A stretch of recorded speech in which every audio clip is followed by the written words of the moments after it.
Welcome to Rashmi's रसोई। आपण normal कोलबीचं कालवण तर बनवतच असतो, पण आज मी तुम्हाला गरमीच्या सीझनमध्ये कैरी, टोमॅटो, बटाटा घालून अगदी किंग साइज कोलब्यांचं कालवण कसं बनवायचं ही रेसिपी दाखवणार आहे।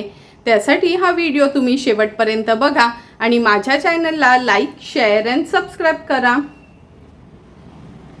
आज आपण बाजारात गेलो होतो आणि हे बघा माझ्या हाता एवढ्या अशा छान मोठ्या आपल्याला कोलब्या भेटल्या आहेत। आज मी तुम्हाला आमच्या आगरी कोळी पद्धतीने ह्या कोलब्यांचं कालवण कसं बनवायचं ही रेसिपी दाखवणार आहे। तर चला मग सर्व ह्या कोलब्या साफ करून घेते, नंतर रेसिपी बनवायला सुरुवात करते। हे बघा सर्व कोलब्या मी अशा साफ करून घेतले आहेत। त्याचे पाय आणि डोक्याचा पुढचा भाग, पाठची शेपूट वगैरे काढून घेतली आहे। आता लगेचच याचं कालवण बनवायला सुरुवात करूया। कोलबीचं कालवण बनवण्यासाठी सर्व कोलब्या आपण साफ करून घेतल्या आहेत। हे बघा डोक्याचा पुढचा भाग तोडलाय आणि बाकीचं ह्याच्या वरचं कवच काढून घेतलं आहे। एका बटाट्याचे असे तुकडे करून घेतले आहेत। नंतर एक कैरी वापरणार आहोत, त्याचे पण मोठे मोठे तुकडे केले आहेत। 2 लहान साईजची टोमॅटो घेतली आहेत। नंतर एक मीडियम साईजचा कांदा आणि 5-6 लसणाच्या पाकळ्या चेचून घेतल्या आहेत।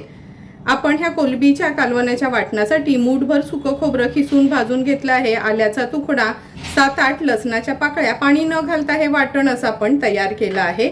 नंतर या कालवणामध्ये अर्धा चमचा रश्मीज रसोईची सेलमची हळद घालणार आहोत आणि 3 चमचे भरून आपला रश्मीज रसोईचा हा आगरी कोळी मसाला यूज करणार आहोत। जर तुम्हाला रश्मीज रसोईची सेलम हळद, आगरी कोळी मसाला, मिरची पावडर, धणा जिरा पूड किंवा गरम मसाल्याची ऑर्डर द्यायची असेल तर नक्की मला कमेंट करून सांगा। घरपोच तुम्हाला हे मसाले अवेलेबल असतील। सर्व तयारी तर आपण करून घेतली आहे। चला लगेचच कोलबीच्या कालवणाला फोडणी देऊया। कोलबीचं कालवण बनवण्यासाठी गॅसवर हे पातेलं ठेवलं आहे। 3 टेबलस्पून एवढं तेल घेणार आहोत।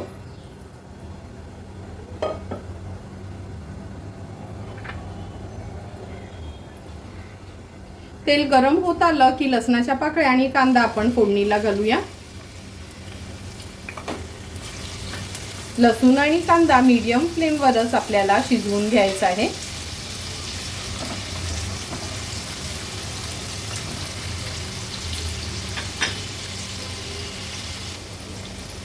हे बघा कांदा आणि लसूण पण शिजतच आलं आहे।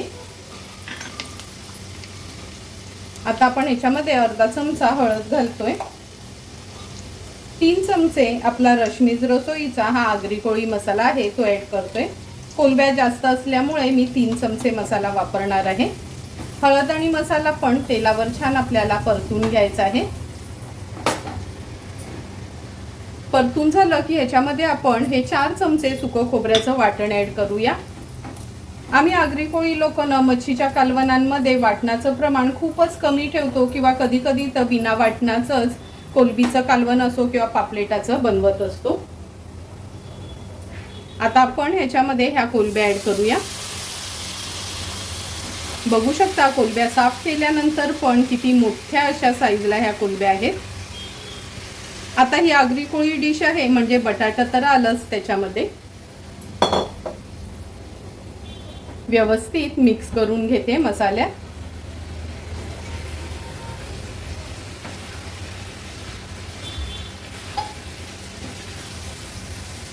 जोपर्यंत मच्छी शिजत नाही ना तोपर्यंत आपण असं आपल्याला हवी तशी हलवू शकतो, पण एकदा मच्छी शिजली तर त्याला खूप पळीनी किंवा कालत्यानी हलवायचं नाही।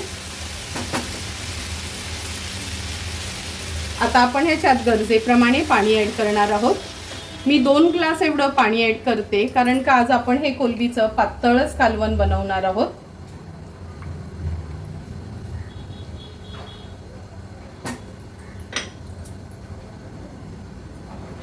कैरीचा सीझन आहे म्हणून एक तोतापुरी कैरी घेतली आहे आणि अगदी 2 छोट्या साईजचे टोमॅटो।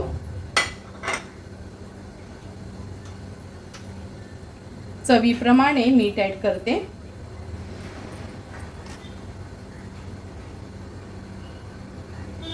कैरी वापरली आहे म्हणून फक्त 2च कोकमाची टापं घालते, म्हणजे कसा कोलबीचा वैस वास यायला नको म्हणून।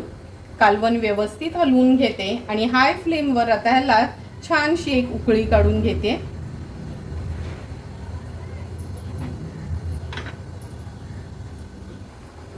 तुम्ही बघू शकता कालवणाला पण आपल्या छान ह्या उकळी आली आहे।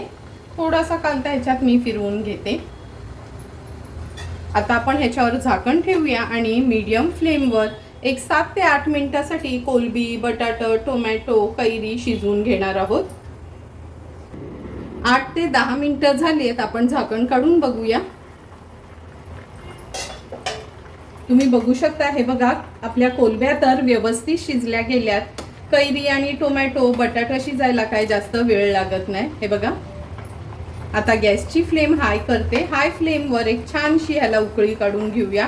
आत्ताच कालवण दिसायला किती सुंदर असं हे कालवण दिसते।